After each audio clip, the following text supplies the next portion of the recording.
Y la palabra para hoy día es flecha rajada. Flecha rajada. Todos sabemos que es una flecha, una saeta, un dardo, y también que es una rajadura.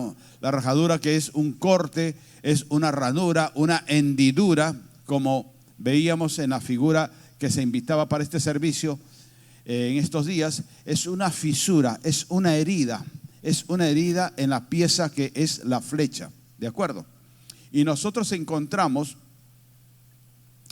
que Pablo hace una referencia a las situaciones que estaría él viviendo, que estuvo viviendo, y aún a las situaciones que a nosotros nos ha tocado vivir, pasar o que vamos a pasar.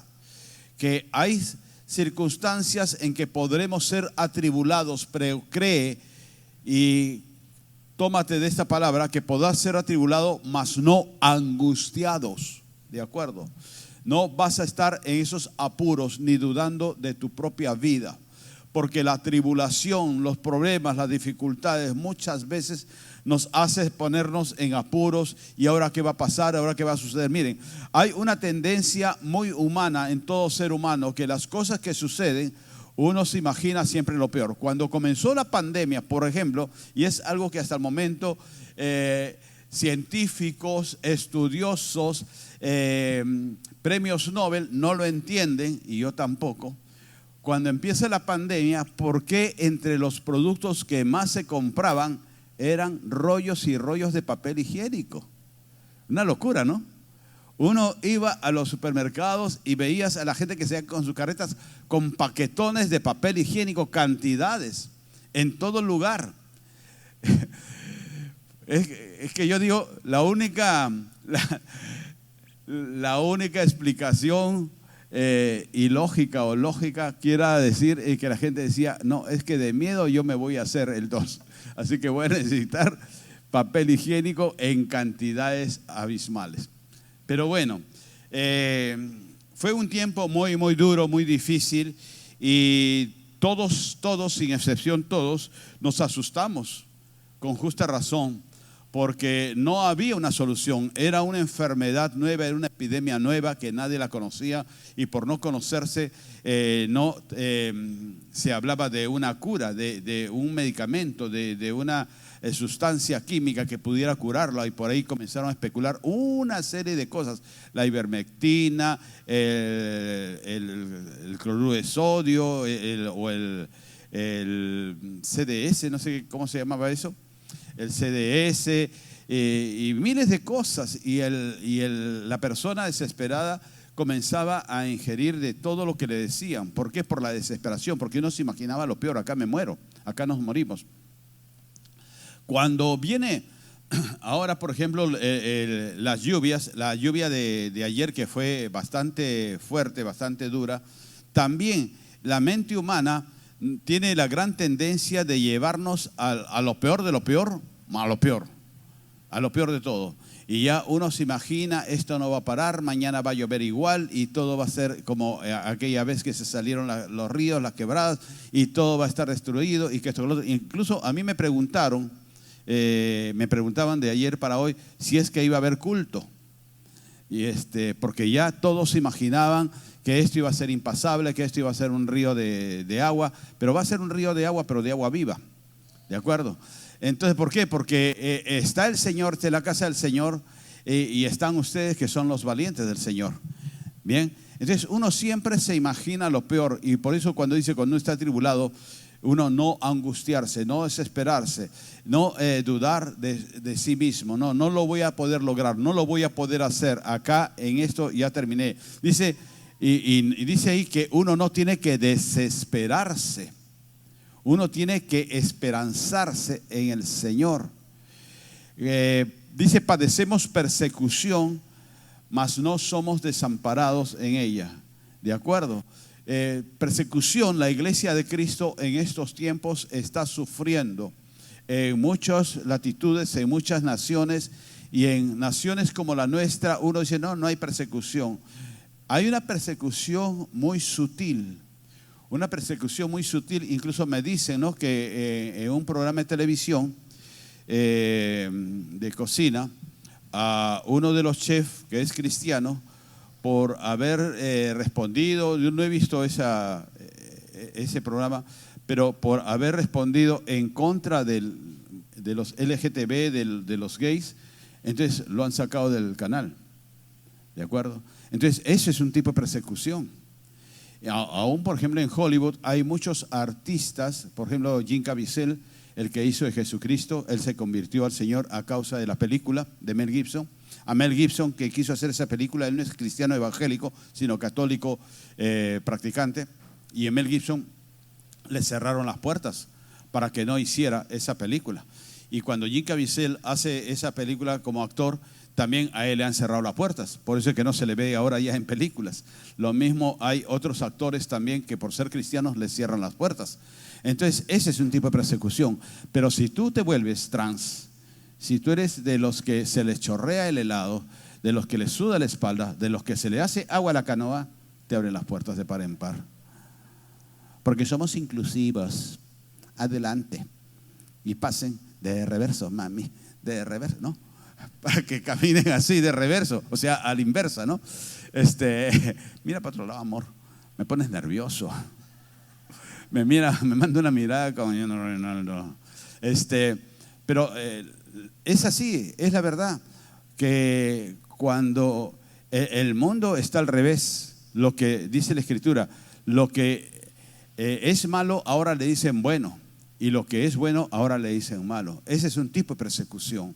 Y nosotros tenemos que cimentar nuestros valores en la familia para que seamos valientes como ustedes. Creo que estoy entre valientes, de poder reconocer que somos cristianos, aunque el mundo nos censure y aunque el mundo nos critique o nos juzgue. ¿De acuerdo? Ese es un tipo de persecución. Dice, somos derribados, abatidos, mas no destruidos. Muchas veces vamos a estar quizás en cierta forma derribados con una rodilla en el suelo, pero no estamos destruidos, sino poder nosotros cobrar fuerzas y seguir adelante. Hay muchas personas que a causa de guardar el trabajo, de guardar la posición social, hacen excesos en contra de la ley de Dios, en contra del amor a Dios, y comienzan a abordar sus vidas para agradar al hombre y no agradar a Dios. Por eso nosotros debemos de tener cuidado. ¿Y a qué se refiere con la flecha rajada? Una flecha, una saeta, es, bueno, ahora las hacen de fibra de vidrio, en una serie de materiales más dobles y flexibles. Pero originalmente estas flechas eran hechas de madera, y buscaban una madera que tuviera ciertas condiciones de dureza y flexibilidad, y por consiguiente también que sean ligeras para que puedan surcar los aires y no se caigan. ¿De acuerdo? Y bueno, le preparaban, le ponían sus plumas de X animal, le ponían una punta que podía ser de piedra o de metal, etcétera, pero tenía que tener un balance.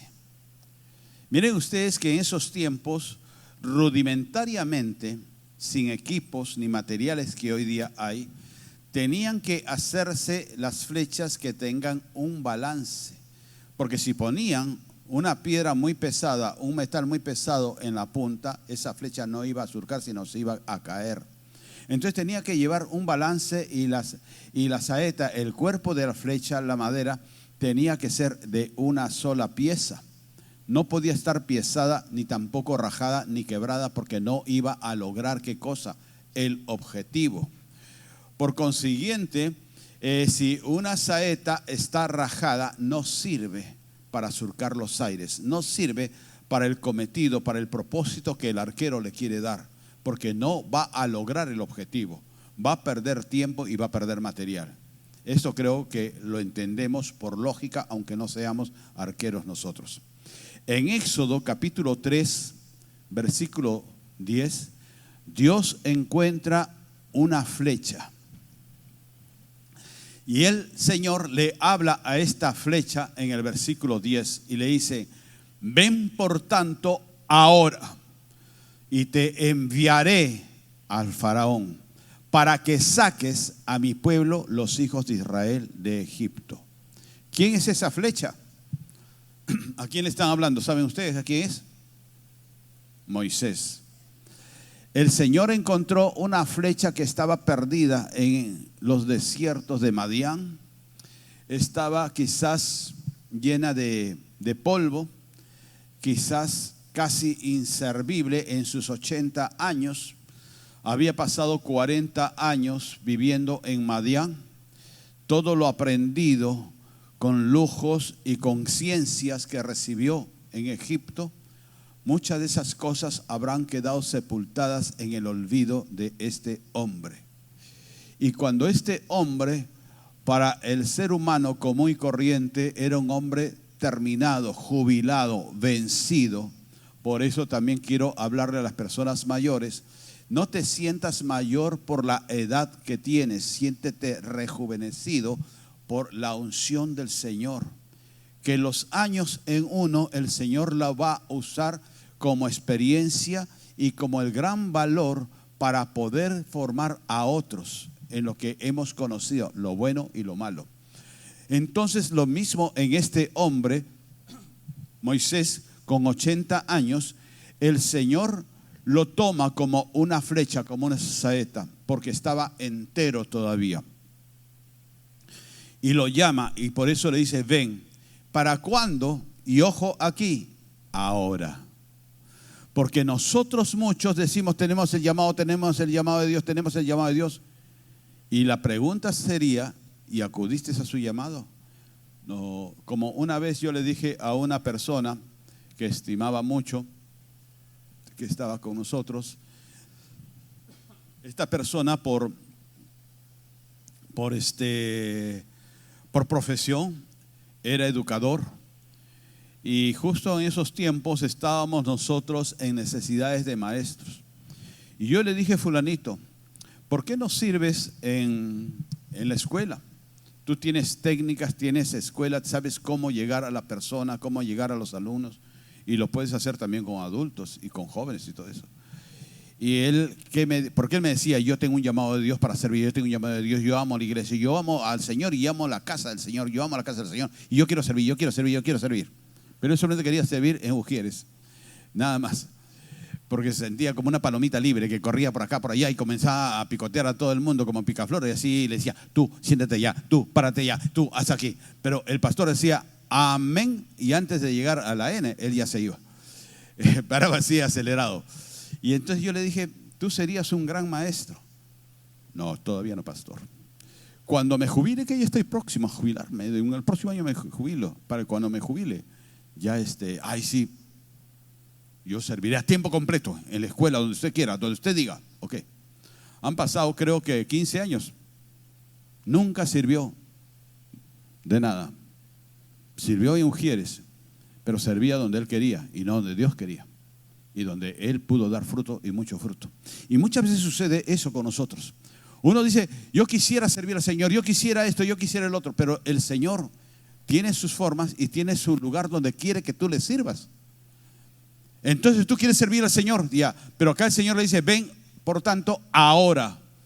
Entonces ese ahora es inmediatamente. Es como en las Fuerzas Armadas, cuando el superior, el oficial, dice, 2 voluntarios a la formación de soldados o de cadetes, qué sé yo. 2 voluntarios, paso adelante. Y toda la tropa da un paso adelante. No hay ninguno que diga que da un paso atrás y lo dejan al otro ahí. No, todos se brindan como voluntarios para servir. ¿En qué? En lo que sea. En lo que la Fuerza Armada lo demande. En lo que el Señor demande, y ahí estoy.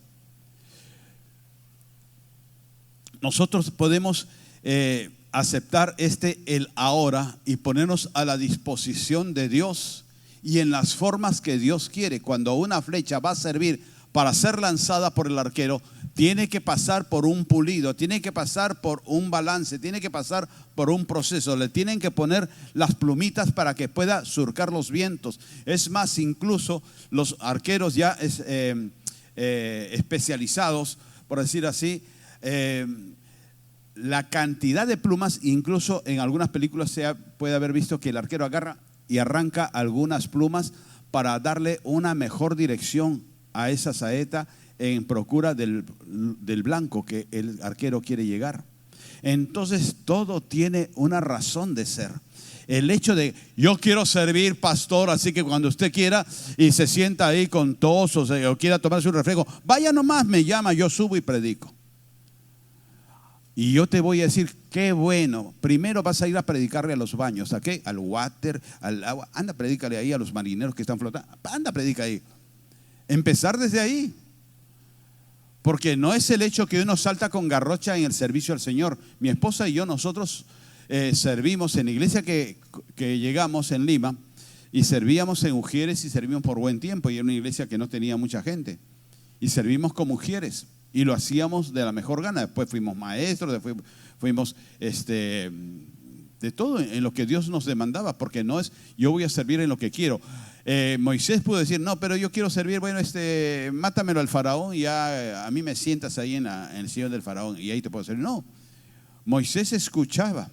Entonces nosotros encontramos cuando dice el Señor, ven por tanto ahora, hoy día, dile al que está a tu lado, hoy día, repítele, porque es medio sordito.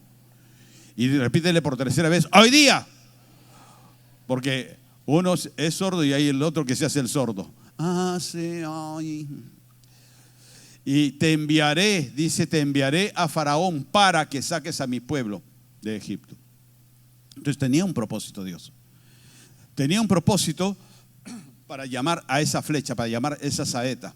Y que tenía que ir a enfrentar a Faraón, un semidios para los egipcios. Enfrentarlo y sacar a ese pueblo de Egipto. Dios escoge la flecha adecuada en la aljaba, que pudiéramos decir que tenga el Señor, para lanzarlo a un blanco seleccionado. Miren, mi esposa y yo empezamos en Ujieres, mis hijas también, etcétera. Y nosotros estábamos bien tranquilos, felices y contentos en la ciudad donde residíamos, en Lima. Y éramos las flechas del Señor. Y pasamos por, como le decía hace unos momentos, por muchos sitios, ¿no? Por Ujieres un buen tiempo, por maestros un buen tiempo, por líderes buen tiempo, etcétera, etcétera, etcétera. Y un día el Señor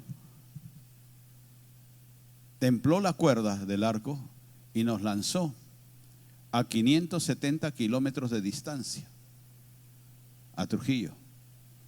Y nosotros en el camino decíamos, ¿y qué hacemos? Mira, a la izquierda, arena. ¿Y qué ves a la derecha? Arena.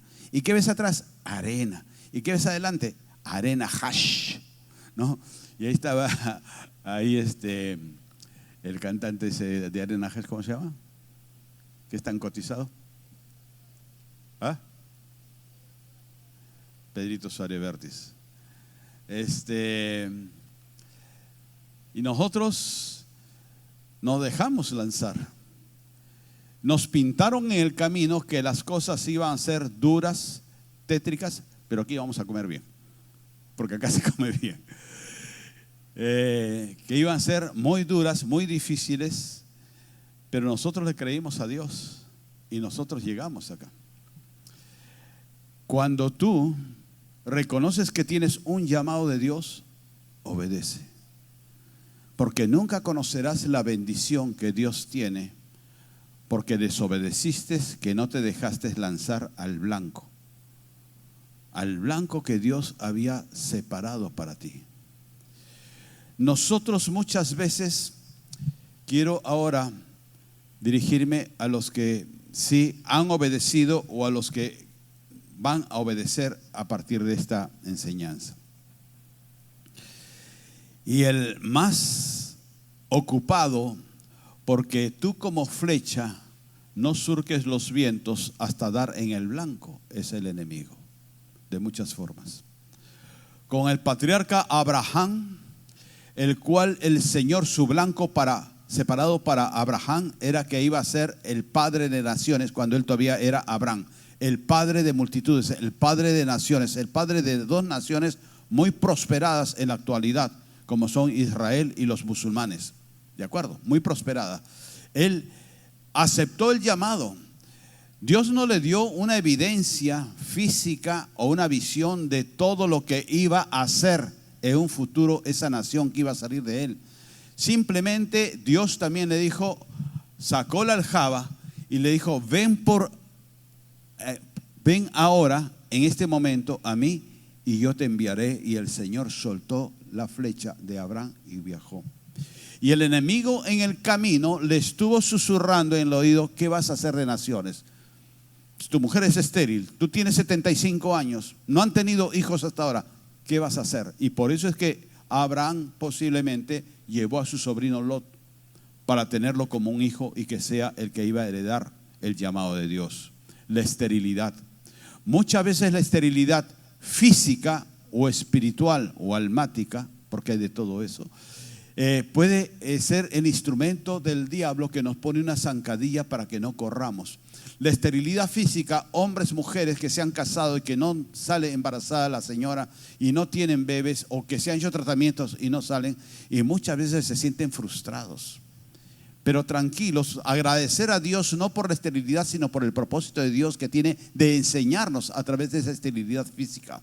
En la esterilidad almática también, en las emociones, en los pensamientos, que tal persona, mira, ese corre mejor que yo, mira, ese hace una empresa y le ha ido mejor que yo no sirvo para esto. Y es lo que yo decía en el consejo matutino, que uno tiene que bendecirse a sí mismo, porque uno muchas veces se maldice, no, yo no puedo, no, yo soy torpe, no, a mí me falta la inteligencia de fulano, de sutano y mengano para poder hacer estas cosas, no, yo no voy a llegar, yo no voy a lograr. Esa es una esterilidad almática que el enemigo se encarga de taladrarnos el cerebro y hacernos creer que tú no vales.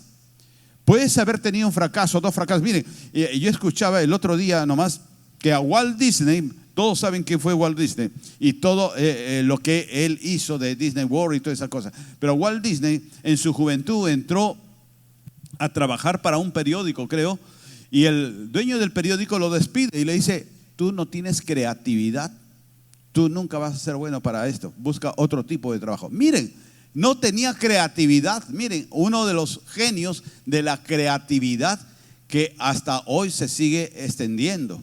Entonces, cuando uno le hace caso al run run del mundo, al run run de la gente, y lo almacenas en tu memoria y le crees a eso, tú solo te anulas. No, yo no sirvo. Bien dijo fulano, yo no sirvo para esto, yo no sirvo para el otro. Dios dice que tú sirves. Dile que está a tu lado, sí que sirves. Tenemos nosotros que bendecirnos mutuamente. Tuviste un fracaso, dos fracasos, tres fracasos, no importa, sigue adelante. De repente en el cuarto vas a lograrlo. Que los fracasos sean la experiencia del conocimiento que adquieres para no cometer el mismo error y para mejorarlo. Tú tienes que creerlo y avanzar sobre los cimientos de los fracasos que tú mismo tuviste. Y también muchas veces en lo espiritual, la esterilidad espiritual, hay ministros, hay pastores, hay líderes que quizás no han podido despegar sus ministerios, sus iglesias, y ven como otros sí han corrido y han crecido. Y se sienten anulados, se sienten, no sirvo para esto. De repente el Señor tiene otro propósito paralelo en lo espiritual también para ti. Como yo le decía a ese varón, por ejemplo, él quería ser ujier y estaba sirviendo de ujier, pero no era bueno para Dios que él estuviese en ujier, porque él iba a ser mal enseñado, no por el líder de ujier, sino por sí mismo, de hacer las cosas como le quedaba la gana.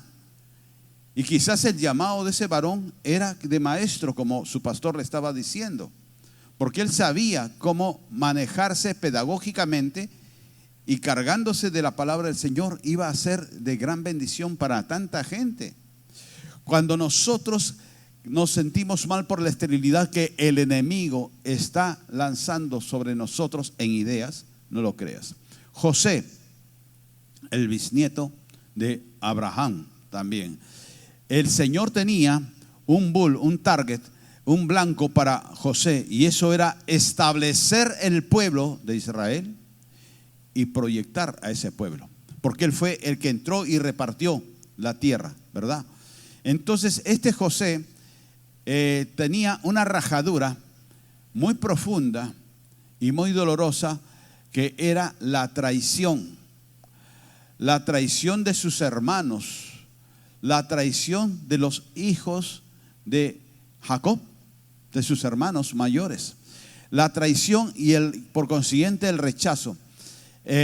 Hay dos armas, y eso será motivo de predicación en otro momento o seminario, no sé, que hay dos armas infalibles para el enemigo, dos armas muy fuertes, y que nosotros debemos auscultar nuestra vida a ver si algo de eso está haciendo la rajadura en tu vida. Una de ellas es el orgullo y lo otro es el rechazo. Y muchas veces las dos van juntas, no muchas veces sino siempre. El rechazo se refugia en el orgullo y el orgullo nace del rechazo. Acá a este José también le inoculó la rajadura del rechazo en su vida, porque el enemigo sabía que si José salía bien librado y avanzaba, iba a ser de gran daño para las huestes espirituales de maldad, porque los otros hijos de Jacob estaban desbandados, se estaba perdiendo el llamado que Dios le hizo al padre Abraham. Y José era diferente. Y con José sí se podía renacer y resurgir el llamado de Dios y la promesa de Dios para Abraham y el pueblo que saldría de él. Nosotros encontramos en el mismo Moisés con el cual abrimos esta enseñanza, que él, su blanco de Moisés, ¿qué cosa era? El ser el libertador, sin armas, sin ejército. Él iba a ser el libertador. Y la rajadura que el Señor le puso era la soledad. 40 años en medio de un pueblo que no era su pueblo, que era Madián, en medio de arenales y de desierto. La soledad. La tartamudez. Él mismo le dice: yo soy lento para hablar, yo soy tardo de hablar. La tartamudez, el defecto físico. Y todo eso acuna nuevamente ¿en qué? En rechazo. Quizás a veces nosotros hemos sido marcados y nos dejamos marcar por un defecto físico, porque nos sentimos menos, porque sentimos que no somos tan bonitos o tan bonitas como la vecina, como el vecino, porque nosotros no somos tan hábiles o tan inteligentes como la otra persona. Y nos comenzamos a sentir rechazados. Miren ustedes, cuando Mefiboset, el hijo de Jonatán, nieto del primer rey de Israel, David lo rescata y lo llama. ¿Qué es lo que dijo Mefiboset? Y que era de una cuna real, por decirlo así. ¿Qué es lo que dijo Mefiboset? ¿Quién soy yo? Un perro muerto como yo. Porque él se veía por su defecto físico que no podía caminar. Él se arrastraba. Y él se veía como tal. La contraparte de esto es la mujer del flujo de sangre. Una mujer que por años de años estaba perdiendo sangre, era anémica, estaba mal, debilitada. El mundo la estigmatizaba porque se apartaba de ella, porque en esos tiempos se había interpretado la ley mosaica que las mujeres que tenían flujo de sangre, miren cómo es, hasta nuestros días hay alguna secta que también habla de eso. Mujer que está con flujo de sangre es impura y no puede entrar al templo. Hasta nuestros días hay una secta que practica eso. No puede entrar al templo, no puede acercarse a los maestros. Entonces le huían, la marcaban, ¿de acuerdo? Pero sin embargo ella creyó que si yo tocase el borde de su manto, sana seré. Ella no se dejó vencer por lo que todos decían y por su propio mal y su propio físico. Así que los panzones tienen oportunidad en el reino de Dios. Así que sigamos comiendo chocolates y panes nomás, mis amados. Chocolates ibérica y panes de yema, panes de baguette, panes, todo tipo de pan, qué rico, ¿no? No, hay que cuidarse de eso. Así que Teresita, cuida a tu esposo, que le ha estado dando últimamente muchos panes. Sí. Que los defectos aún físicos no te menoscaben, no te hagas sentir menos, que los demás, porque esa es una rajadura que el enemigo se empeña en ponerte. Nosotros encontramos también en Josué, el heredero, por decir así, de Moisés, en el llamado, en el propósito. Y Josué era el que, antes me equivoqué, Josué era el que iba a repartir la tierra, el que iba a tomar la nueva tierra. Ese era el blanco, era el propósito para el cual el Señor lo había separado a Josué. Pero Josué, ¿qué es lo que tiene? Es un desafío, es un reto. Mire, ustedes imagínense, Josué por 40 años estuvo al lado de su maestro, de Moisés. Moisés le decía, ¿sabes qué cosa, Josué? Vamos a ir a la batalla contra Amalek. ¿Tú puedes ir con el ejército? Sí, yo estoy ahí. Ya, mira, Josué, voy a ir a hablar con Dios al monte. Yo te acompaño, maestro. Ya, mira, Josué, el templo, el tabernáculo está solo. Voy a necesitar que alguien que se... Yo me quedo ahí y permanecí en el tabernáculo. Entonces Josué estuvo siempre así, al lado de Moisés, aprendiendo, conociendo de arriba y para abajo. Pero llega un momento en el cual Moisés ya no está. Y ahora Josué es el men. Pero ponte en el lugar de Josué. Bueno, ¿y ahora qué voy a hacer? Ya no está Moisés para consultarle. Ya no está Moisés para que me diga lo que tengo que hacer. Ahora soy yo el que tengo que decidir. Pero Dios le dijo en el primer capítulo de la carta de Josué, Dios le dijo, así como tú has sido siervo de Moisés, mi siervo, ahora yo a ti te mando, yo a ti te envío y tú repartirás esta tierra. Tenía un reto y un desafío. Muchas veces nosotros vamos a enfrentar retos, vamos a enfrentar desafíos, pero nosotros por el rechazo, por heridas, por lo que dice la gente, por lo que otro hace o no hace, nos sentimos menos y no nos atrevemos de entrar en ese reto y ese desafío. No quiero seguirme poniendo de ejemplo, pero mi esposa, mis hijas, ellas aceptaron ese desafío de venir al lugar donde no sabíamos qué íbamos a encontrar. No sabíamos si íbamos a encontrar los gigantes que vieron los espías, los hijos de Anac que iban a estar acá, que nos iban a comer vivos y decían, ahí nos sentimos como langostas. No sabíamos nada de eso. Mis hijas y nosotros aceptamos ese llamado. ¿Por qué? Porque era Dios el cual tensó el arco y nos lanzó. Porque si Él te comisiona, me dijo una vez una pastora, nos dijo, si Él te comisiona, Él te sustentará con la diestra de su justicia. Entonces tú tienes que aceptar el reto. Tú tienes que atreverte al reto, al desafío. Hazlo. Dale un aplauso al Rey.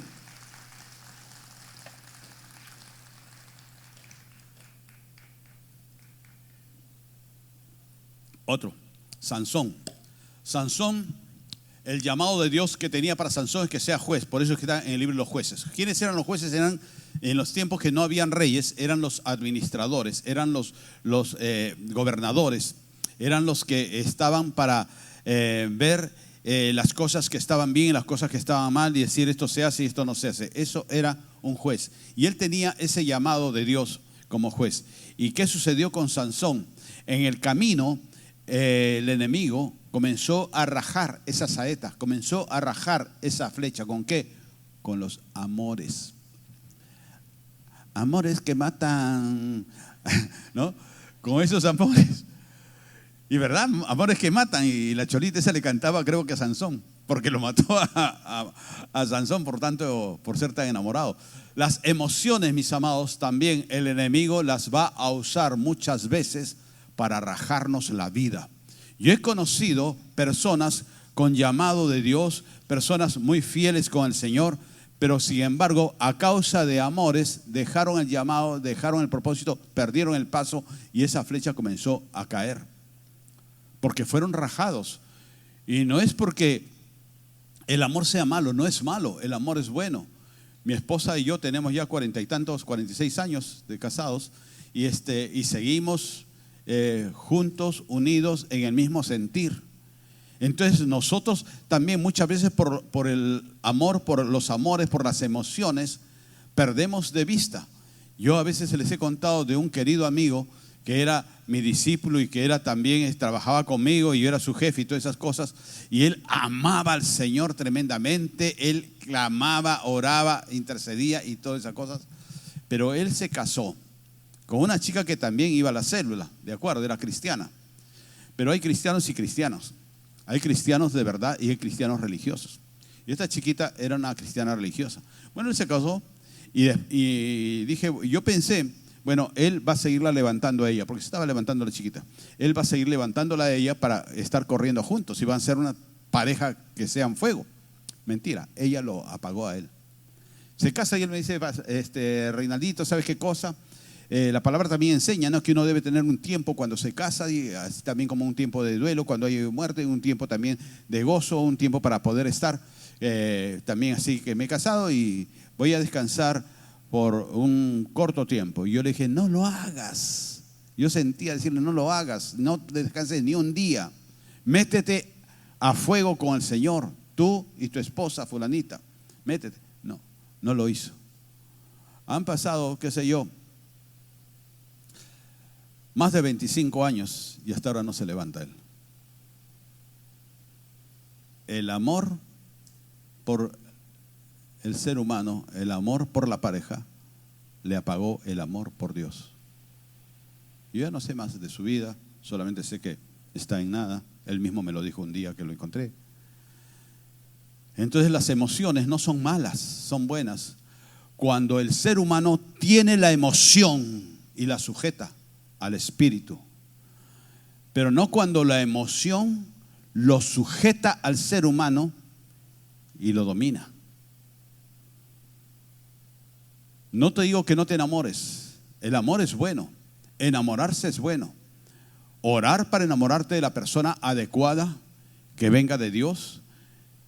Y por supuesto también, una vez que te enamores, tomar de la mano y correr juntos con esa persona amada. Y no que esa persona, no, es que no vayas ahora. Mire, por ejemplo, hoy día me llamó un siervo y me dice, pastor, no voy a poder ir hoy día porque mi esposa tiene que servir, mi bebé está mal y yo me voy a quedar con ella. Gloria a Dios. No gloria a Dios porque esté mal el bebé, pero gloria a Dios de esa afinidad entre marido y mujer, que los dos están sirviendo y tienen ese compromiso con Dios. Ese compromiso de darle a Dios su servicio. Hay tanta necesidad. Miren, cada domingo yo me da un informe de la asistencia como también de los servidores. Cada domingo tenemos acá, para poder servir al Señor y a ustedes, algo más de 60 servidores en las diversas áreas, y muchas veces falta gente. Porque hay personas que ven, por tanto, ahora no. Ya cuando la tía Juanita me dé su herencia, ahí ya iré. La tía Juanita ya se murió hace años y no te dejó, pero ni los piojos. Tienes que levantarte y buscar tus propios piojos y comenzar a servir. No, es que.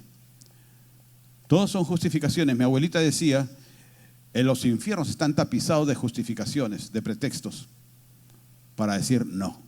Porque no se atreven a decir no. ¿Por qué? Porque no me da la gana. Yo les digo algo del rebelde Reinaldo. Rebelde, soy. Era. Tú me has domado, Teresita. Cuando llegamos a la iglesia, ahí en Lima, y todo bien, la iglesia estaba bien, todo, y estaban incursionando también, que salían a danzar y todas esas cosas. No tenían equipo de danza, era una iglesia chica, como les digo, pero estaban así con la moda de la danza y todo eso, y todo muy bien, ¿de acuerdo? Y ya teníamos nosotros, qué sé yo, un mes tendríamos, y había una hermanita que era como la líder de la alabanza, por misericordia del Señor y del pastor, porque cantaba horrible, y no acá, que son unas hermosas voces cuando lo gritan a sus maridos, pero cantaba feo, y era como la líder, y era toda pilas, toda eléctrica la hermanita esa. Y ya comienza, y dice un día, domingo ya que estaba terminando el servicio, ya, levanten las sillas, porque eran unas sillas plegables, levanten las sillas y pónganlas todas a un costado. Se alocó la enana, dije. Sí, porque era así, una cosa así era. Bueno, no era tanto así, ¿no? Pero era bajita.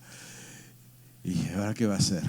Entonces se ponen todas las sillas a los costados. Y sí, vamos a danzar y todos ahí se ponen a danzar. Y Teresa no sé dónde estaba, creo que se había huido, me había abandonado, creo, no sé. Y éramos nuevos, pues. Y don Reinaldo se quedó así como una estaca. Y se puse a un costado para dar paso al que quería danzar, pero no danzaba. Y ella bajó del estrado y se vino delante de donde mí y me agarra de las manos. Y me dice, hermano, hay que danzar. No quiero. Le dio la chiripiorca y salió de ahí. Pero mejor es decir no y no. Ay, es que estoy así enfermo, es que estoy mal del estómago y si salto no puedo dejar algún recuerdo. No me siento bien. Puede haber muchas justificaciones, pero mejor es decir las cosas tal y conforme son, ¿no?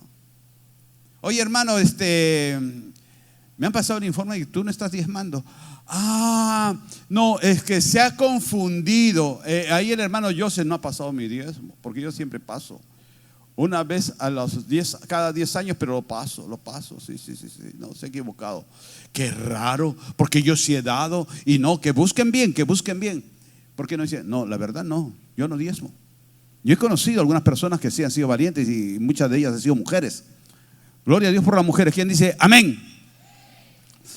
Y por ejemplo, le digo a una chica, su líder le dijo, y yo también le digo por la estima que le tengo, y le digo del diezmo, no sé qué pasa o no entiendes para explicarte, y si no crees o no quieres, tranquilo. Y me dice, no, la verdad yo no creo en eso. Yo todavía no lo tengo revelado. Ah, bueno, tranquila. Seguimos siendo amigos, y después el Señor se lo reveló y lo hace. Entonces nosotros lo que tenemos que hacer es ser sí o ser no. Cuando nosotros, como Sansón, tenemos una emoción, tenemos que la emoción sujetarla y decir sí cuando viene de Dios, pero no. En un momento voy a compartir sobre la palabra del Señor, la voz de Dios, cuando Dios habla y cuando Dios te habla. Cuando la suegra te habla, que va más o menos por ahí. Y tenemos nosotros que ser fieles a lo que Dios nos llama. Y los amores van a ser mejor cuando Dios está en esa relación. Pero si tú abandonas la relación con Dios por la relación con el hombre, con la mujer, cuando tengas problemas con ese hombre, con esa mujer, que los va a ver porque somos humanos, ¿a quién vas a ir? ¿A Dios, al Dios que lo dejaste? Al Dios que le dijiste, Señor, pasa por mis partes y yo te atiendo después. Estoy atendiendo acá a mi querido, a mi querida, a mi amante, a mi amado, a mi amada. Tenemos nosotros que tener una relación amorosa, sí, porque Dios nos ha dado ese sentimiento para amar, pero siempre y cuando Dios esté ahí, cordón de 3 dobleces. David también, el propósito divino del Señor es hacer un mejor rey que al anterior, que Saúl, y que sea un rey de naciones, un padre de un hombre sabio que iba a tener, que iba a ser Salomón, y que sea el antepasado en la carne de Jesús, de lo que venía. Ese era el propósito, y el enemigo se encargó de poderle rajar la vida a David con el pecado, con la tentación, con el sexo y después de eso la culpabilidad. Muchas veces el caído no se levanta jamás, y no porque él no quiera, sino porque el mundo lo pisotea y lo hace polvo, y la culpabilidad lo despedaza día a día. Y si nosotros como creyentes no le vamos a dar la oportunidad a que la persona se restaure, a que la persona lave su culpabilidad y sea libre de ello, entonces es la rajadura más profunda que se le está infiriendo a esa flecha, a esa saeta. Nosotros tenemos que ayudar que el Señor cure las heridas de cada uno. Nosotros encontramos, casi ya para terminar, con Nehemías, un personaje que muchas veces he mencionado, y yo admiro mucho las enseñanzas de Nehemías, que obraron mucho para mí o en mí. Nehemías, él tenía un llamado para poder levantar los muros de Jerusalén y para unir la nación de Israel. La nación estaba desperdigada por todos sitios, estaban asustados toda la nación de Israel. Estaban por todos lados porque todos estaban asustados, porque venían todas las tribus vecinas, los ladrones, y los saqueaban, les robaban, qué sé yo. Y estaba así el pueblo de Israel. Y el Señor levanta a un Nehemías para poderle dar a él el encargo de levantar los muros de Jerusalén y de poder unificar a toda esa nación. ¿De acuerdo? Lo intentó Dios con Zorobabel, con Esdras, pero ahora lo definitivo iba a ser con Nehemías, y como que así fue. Pero él venía con la vida rajada, no rota, no atribulada, pero no estaba,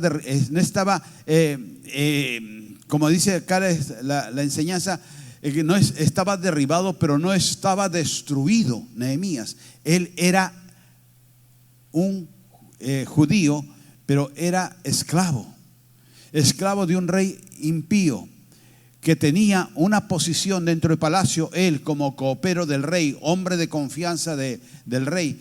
Pero para poder llegar a ese lugar o a esa posición, tenía que pagar un precio de ser castrado, de ser eunuco.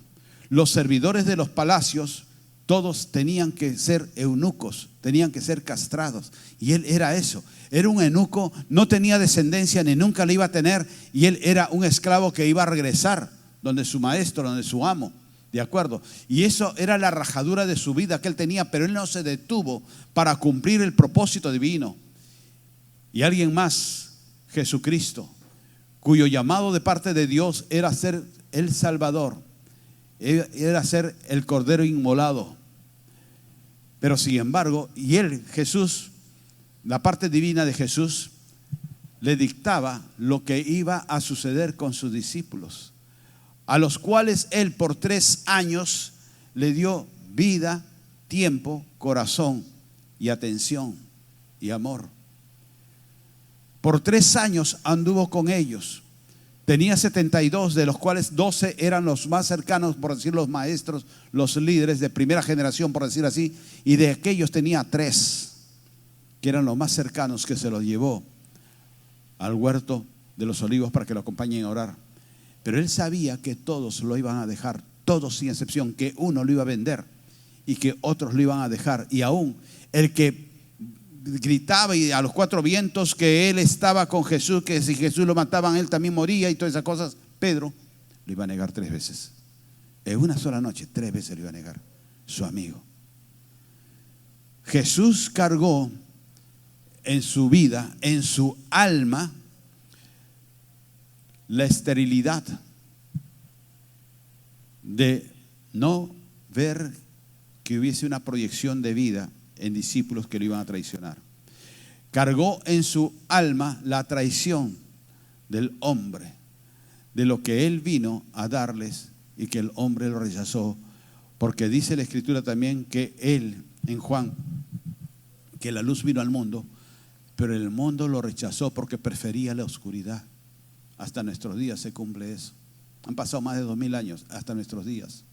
Viene Dios, viene la luz, pero el mundo prefiere la oscuridad, donde esconderse. Jesús llevó en sí mismo la soledad, el rechazo hasta nuestros días. Jesús mismo cargaba en su alma el desafío de continuar y seguir adelante un día más, otro día más.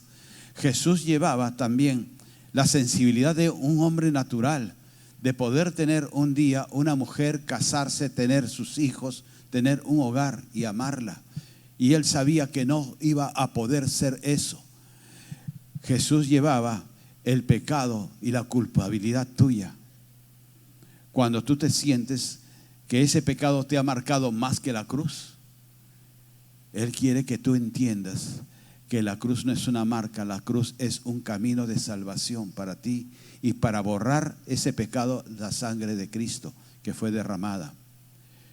Jesús llevaba en su corazón el llamado de unir las naciones, mientras que las naciones desde siempre y para siempre paramos en pleitos y paramos en líos, y aún en las iglesias paramos divididos, paramos en divisiones. Nosotros encontramos que Jesús llevó todo eso de hacerse esclavo de su propio llamado, para que tú no hipoteques tu vida y no seas esclavo con grilletes de pecado, con grilletes que el mundo quiere impartir en ti, que quiere ponerte en ti.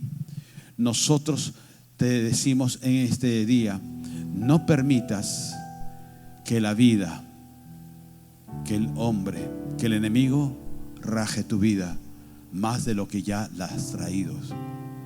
Dios está restaurando esa flecha que eres tú. Dios está restaurando en unidad el cuerpo de espíritu, alma y cuerpo en ti, para que tú no te sientas derribado, atribulado, angustiado, y que no solamente se cumpla el propósito, algo más que el propósito divino. ¿Sabes cuál es? Que tú no has sido hecho por Dios, ni has venido a la iglesia para que cumplas un propósito, porque tú eres el propósito. Jesús lo entendió en Getsemaní, Jesús lo entendió en los Olivos, Jesús lo entendió en la cruz, que Él moría por los propósitos. Carlos, Rosa, Pilar, Juan, Él moría por esos propósitos, para que cuando Dios te dice, como le dijo a Moisés, ahora, ven ahora, que quiero comisionarte, que quiero tomarte de en medio de la aljaba y lanzarte a los aires para que los surcas y puedas dar en el blanco que yo lo he destinado para ti. Tú eres el propósito divino del Señor.